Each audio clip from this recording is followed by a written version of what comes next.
আসসালামু আলাইকুম dear viewers. 10,000 kilometre রেঞ্জের আইসিবিএম অর্থাৎ ইন্টারকন্টিনেন্টাল ব্যালিস্টিক মিসাইল তৈরি করেছে ইরান, এমন একটি নিউজ ডিফেন্স সার্কেলে ভাইরাল। আন্তঃমহাদেশীয় ক্ষেপণাস্ত্র একটি সুপার সিরিয়াস ওয়েপন। এই ধরনের মিসাইল দিয়ে ভার্চুয়ালি দুনিয়ার প্রতিটি কোণায় আঘাত হানা সম্ভব। আইসিবিএম হাজার হাজার কিলোমিটার দূরত্ব অতিক্রম করে একটি নির্দিষ্ট এলাকায় বা টার্গেটে হিট করে। উড্ডয়নের সময় মিসাইল বডির ইন্টিগ্রিটি, ওয়ারহেড ও গাইডেন্স সেন্সর্স অর্থাৎ ইলেকট্রনিক অক্ষত রাখা এবং এয়ার ডিফেন্স সিস্টেমকে ফাঁকি দেওয়ার জন্য প্রয়োজনীয় টেকনিকের সফল প্রয়োগ ইত্যাদি হচ্ছে বর্তমান বিশ্বের সবচেয়ে কঠিন টপ 10 টেকনোলজিগুলোর একটি। আর এইসব টেকনোলজি আয়ত্ত করা শুধু কঠিনই নয়, বরং দুরূহ। ইরান যে আইসিবিএম তৈরির দাবি করেছে তা দিয়ে বিশ্বের অর্ধেকের বেশি ভূখণ্ডে আঘাত করা সম্ভব। অ্যান্টার্কটিকা বাদে প্রতিটি মহাদেশই এর স্ট্রাইক রেঞ্জে আছে। এশিয়া, ইউরোপ, অস্ট্রেলিয়া এবং আফ্রিকার পুরোটা, লাতিন আমেরিকার অর্ধেকের বেশি, আমেরিকার পূর্ব উপকূল এবং কানাডার আর্কটিক সার্কেল এর স্ট্রাইক রেঞ্জে আছে। এর মানে হলো পরমাণু বোমা ছাড়াই প্রচলিত বিস্ফোরক দিয়ে ইরান এই মহাদেশগুলোর বড় বড় শহরে ধ্বংসাত্মক হামলা চালাতে সক্ষম। বিশেষ করে সামরিক স্থাপনা এবং অর্থনৈতিক জোনগুলোতে ডেভাস্টেটিং অ্যাটাক করতে পারবে তারা, অর্থাৎ লং রেঞ্জ রিটালিয়েটরি ক্যাপাবিলিটিস গড়ে তুলছে ইরান। ইসরায়েল তো বটেই, তার পশ্চিমা ঘনিষ্ঠ মিত্র এবং সবচেয়ে বড় সাপোর্টার আমেরিকা পর্যন্ত ইরানের স্ট্রাইক রেঞ্জে আছে। আজ পর্যন্ত ইরানের তৈরি সবচেয়ে শক্তিশালী ডেটোনেন্ট ওয়েপন হবে এই আইসিবিএম। কিন্তু আসলেই কি ইরান আইসিবিএম বানিয়েছে? সেই প্রযুক্তি আছে তাদের? Let's see in this video.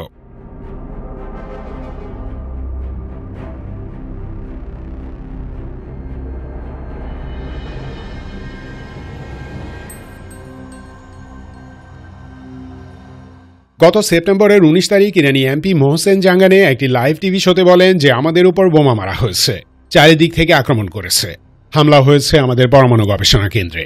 তাতে কি আমরা থেমে গিয়েছি? আমাদের ইউরেনিয়াম সমৃদ্ধকরণ থামিয়ে দিয়েছি? এনরিচড ইউরেনিয়াম হস্তান্তর করেছি? নাকি মিসাইল প্রোগ্রাম ত্যাগ করেছি? না, আমরা পিছু হটিনি। 2 রাত আগে আমরা সর্বাধুনিক একটি মিসাইলের সফল টেস্ট করেছি। এর আগে এমন প্রযুক্তির পরীক্ষা ইরান করেনি। তা ছিল ইন্টারকন্টিনেন্টাল মিসাইল। মোহসেন জাঙ্গানে ইরানি মজলিস অর্থাৎ সংসদের একজন পাওয়ারফুল এমপি। দেশটির প্রচলিত এবং বিপ্লবী সামরিক বাহিনীর সাথে তার কানেকশন স্ট্রং। অর্থাৎ আইআরজিসির গ্রিন সিগন্যালের পরেই তিনি ন্যাশনাল টেলিভিশনে ইরানের হাতে আইসিবিএম থাকার কথা প্রকাশ্যে অ্যানাউন্স করেন। দায়িত্বশীল পদে থাকা ব্যক্তিদের বক্তব্য অফিসিয়াল ডকুমেন্টের মতো। বিশেষ করে আইন প্রণেতা এবং শীর্ষ কর্মকর্তারা নানাভাবে প্রতিপক্ষকে মেসেজ দেন, যেমনটি দিলেন মোহসেন জাঙ্গানে। ইসরায়েলকে অস্তিত্বের হুমকি হিসেবে ধরে নিয়ে ইরান তার মিসাইল রেঞ্জ 2000 কিলোতে সীমাবদ্ধ রেখেছিল। ইউরোপ এবং যুক্তরাষ্ট্রকে আশ্বস্ত করেছিল যে ইরানের লং রেঞ্জ ব্যালিস্টিক মিসাইলের খাস নেই। বিগত 15 বছরে তারা এমন মিসাইল তৈরির চেষ্টাও করেনি। দৃশ্যত এমনটাই মনে হয়েছে। এর কারণ ইরান যুক্তরাষ্ট্র এবং ইউরোপকে আস্থায় নিয়ে অর্থনৈতিক নিষেধাজ্ঞা তুলে নেওয়ার চেষ্টা করেছে। কূটনৈতিক যুদ্ধে প্রতিপক্ষকে আশ্বস্ত করা ট্রাই করেছে যে আমরা তোমাদের নিরাপত্তার হুমকি হব না। কিন্তু জুলাইয়ের 12 দিনের যুদ্ধ এবং ইরানে আমেরিকান স্ট্রাইকের পর ইরানি কূটনীতিক এবং রাজনৈতিক নেতৃত্বের ভুল ধারণা ভেঙে যায়। তারা বুঝতে পারে যে এনিটাইম এনিহোয়ার স্ট্রাইক করার ক্ষমতা না থাকলে তাদের কোনো সিকিউরিটি নেই। আর বিশ্বের যে কোনো স্থানে প্রতিশোধমূলক পাল্টা হামলার প্রাইমারি ওয়েপন হচ্ছে এই আইসিবিএম। তাই ধরে নেওয়া যায় যে ইরান অন্তত একটি আইসিবিএম মডেল তৈরি করেছে যা অলরেডি অ্যাক্টিভ সার্ভিসে মোতায়েন আছে। কিন্তু আইসিবিএম তৈরির প্রযুক্তি, বিজ্ঞানী এবং মাল মশলা ইরান কোথায় পেল?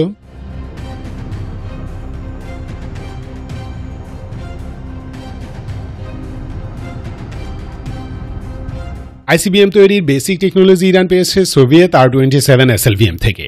এটি একটি সাবমেরিন লঞ্চড ব্যালিস্টিক মিসাইল। এই মিসাইল 60-এর দশকে ডেভেলপ করা হয়। রেঞ্জ ছিল মাত্র 3000 কিলোমিটার। কিন্তু মজার ব্যাপার হলো R-27 ডেভেলপ করা হয়েছিল আইসিবিএম তৈরির জন্য প্রয়োজনীয় সকল কোর টেকনোলজি দিয়ে। 70-এর দশকে R-27 এর ডেভেলপাররা এই টেকনোলজি ইউজ করে R-29 SLVM ডেভেলপ করেন, যার রেঞ্জ ছিল 7700 কিলোমিটার। এটি ছিল MIRV অর্থাৎ একাধিক ওয়ারহেড বহনে সক্ষম SLVM। স্নায়ুযুদ্ধের সময় R-27 ও R-29 SLVM ছিল most advanced and highly capable missile. Iran ও উত্তর কোরিয়া উভয় দেশই R-27 মিসাইলের স্যাম্পল কালেক্ট করে। সোভিয়েত ইউনিয়ন ভেঙে যাওয়ার পর ইউক্রেন থেকে R-27 ক্রয় করে ইরান ও নর্থ কোরিয়া। 2006 সাল নাগাদ ইরান তার নিজস্ব বিজ্ঞানী, ম্যাটেরিয়াল এবং গবেষণা প্রতিষ্ঠান ইউজ করে রিভার্স ইঞ্জিনিয়ারিংয়ের মাধ্যমে R-27 এর টেকনোলজি আয়ত্ত করে নেয়। নর্থ কোরিয়া তখনও এই টেকনোলজি মাস্টারিংয়ে ব্যর্থ। মূলত এর ইঞ্জিন, অ্যারোডাইনামিক স্ট্রাকচার, ফুয়েল ও গাইডেন্স সিস্টেমের রিভার্স ইঞ্জিনিয়ারিং করে ইরান। ইরানি বিজ্ঞানীরা অন্তত 10 বছর সেগুলো নিয়ে স্টাডি করেন। ডিজাইন আয়ত্ত করে নেয়ার পর প্রয়োজনীয় ম্যাটেরিয়াল জোগাড় করেন আভ্যন্তরীণ ও ইন্টারন্যাশনাল সোর্স থেকে। যাই হোক, একদিকে ইরান R-27 এর টেকনোলজি রিপ্রোডিউস করছিল, অন্যদিকে স্পেস রকেট ডেভেলপমেন্টের আড়ালে লং রেঞ্জ আইসিবিএম ডিজাইন করছিল। 2017 সালে খোরাম শহর 1 ব্যালিস্টিক মিসাইল তৈরির মাধ্যমে ইরান R-27-এর সফল রিভার্স ইঞ্জিনিয়ারিং শুরু করে। এরপর তারা এর উপর ভিত্তি করে অত্যাধুনিক মিসাইল ও স্যাটেলাইট লঞ্চিং ভেহিকেল নির্মাণের প্রজেক্ট হাতে নেয়। 2019 থেকে 2022-এর মাঝে R-27-এর ইঞ্জিনের উপর ভিত্তি করে লেটেস্ট টেকনোলজি রকেট ইঞ্জিন তৈরি করে ইরান, যা থ্রাস্ট ভেক্টরিং অর্থাৎ বাউলি কেটে উড্ডয়নে পারঙ্গম। এর নাম দেয় তারা Parvin second stage engine. Satellite launch ভেহিকেলের আড়ালে তা টেস্ট করা হয়। কয়েকবার ব্যর্থ হবার পর সফল হয় তারা। ইরানি সায়েন্টিস্টরা পারভিনের দুটি মিনিয়েচার ভার্সন তৈরি করেন, যা দেশফুল, সেজিল, খোরাম শহর 1 ইত্যাদি মিসাইলে ইউজ করা হয়। এরপর 2023 সালের মে মাসে ইরান খোরাম শহর 4 মিসাইল উন্মোচন করে। এটি ডুয়েল স্টেজ ব্যালিস্টিক মিসাইল। এর প্রথম স্টেজ রেগুলার ব্যালিস্টিক মিসাইলের মতো, তবে সেকেন্ড স্টেজের ডিজাইন চোখ ধাঁধানো। বায়ুমণ্ডলের বাইরে পৌঁছে সেকেন্ড স্টেজ আলাদা হয়ে যায়।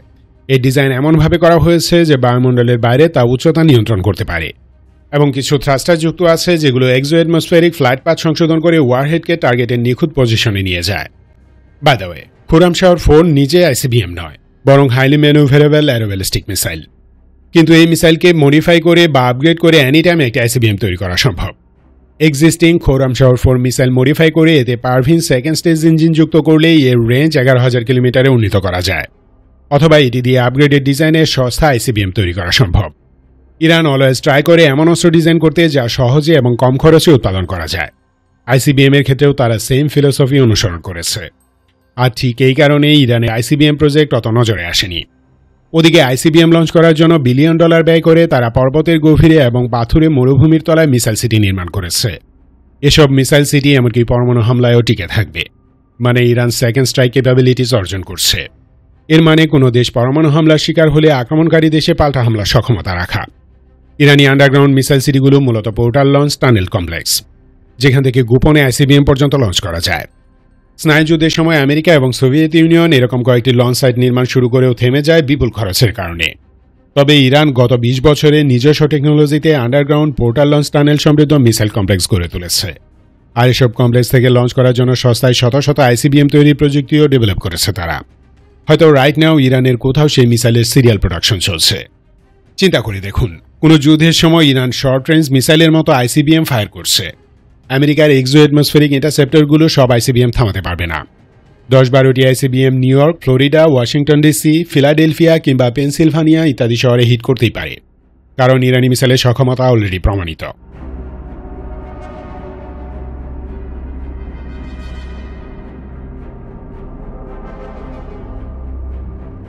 শুধু রেঞ্জ অথবা পাল্লার উপর নির্ভর করে আইসিবিএম হয় না, বরং এর স্ট্রাকচারাল, গাইডেন্স, ম্যানুভারেবিলিটি, টার্মিনাল স্টেজে এয়ার ডিফেন্সিভ হেডিং এবং নিখুঁত আঘাত হানার সক্ষমতায় দূরপাল্লার একটি মিসাইলকে আইসিবিএম এ পরিণত করে। আইসিবিএম তৈরি ভয়ানক কঠিন এবং জটিল কাজ। আমরা প্রবাদে বলি না রকেট সায়েন্স, এটি সেই রকেট সায়েন্স যা বুঝতে হলে শুধু বিজ্ঞানী হলেই হয় না, বরং মানব ইতিহাসে সেরা ব্রেইনের অধিকারী হতে হয়। তাও আবার 1-2 বিজ্ঞানী আইসিবিএম বানাতে পারেন না। একটি আইসিবিএম প্রজেক্ট সফল করতে হলে কয়েক ধরনের বৈজ্ঞানিক বিষয়ে অন্তত 200 থেকে 250 বিশ্বসেরা বিজ্ঞানী প্রয়োজন। দরকার বিপুল পরিমাণ অর্থ, দুষ্প্রাপ্য ধাতব ও অধাতব বস্তু এবং সর্বাধুনিক ফ্যাসিলিটি। মানে আইসিবিএম তৈরিতে যাই দরকার পড়ুক না কেন তা হতে হবে উৎকৃষ্টতম, একটু খুঁত থাকলেও চলবে না। এত সব উৎকৃষ্ট রসদের সাপ্লাই নিশ্চিত করে কার্যকর আইসিবিএম তৈরি চারটিখানি কথা নয়। খোদ ইন্ডিয়াও লোয়ার রেঞ্জের আইসিবিএম নিয়ে বসে আছে। তাদের 8 ও 10,000 কিলো রেঞ্জের আইসিবিএম প্রজেক্ট রীতিমতো কচ্ছপের গতিতে চলছে। মূল কারণ বিপুল অর্থ এবং স্পেশাল ম্যাটেরিয়ালের আয়োজন। সেখানে নিষেধাজ্ঞায় দুর্বল ইরান সেসব রসদ জোগাড় করেছে। বিজ্ঞানী, অর্থ, বস্তু এবং বাকি সকল টেকনোলজি ধাপে ধাপে ডেভেলপ করেছে তারা। 20 বছরের চেষ্টায় আইসিবিএম তৈরি করেছে এবং আন্ডারগ্রাউন্ড মিসাইল সিটিগুলোতে ইন্ডাস্ট্রিয়াল স্কেলে প্রোডাকশনের জন্য আইসিবিএম ফ্যাক্টরিও স্থাপন করেছে তারা। মজার বিষয় হলো ইরানের short and medium range ballistic মিসাইলগুলো বিশ্বসেরা এয়ার ডিফেন্স সিস্টেমকে ফাঁকি দিয়ে ইসরায়েলে হিট করেছে। আমরা এর জলজন্ত প্রমাণ দেখেছি। আর কম্পোজিট ম্যাটেরিয়ালে তৈরি হালকা ওজনের এই আইসিবিএম কি করতে পারে আন্দাজ করে নিন। ধন্যবাদ ভিডিওটি শেষ পর্যন্ত দেখার জন্য। সতর্ক ও সুস্থ থাকুন, দেশকে ভালোবাসুন, বাংলাদেশ চিরজীবী হোক।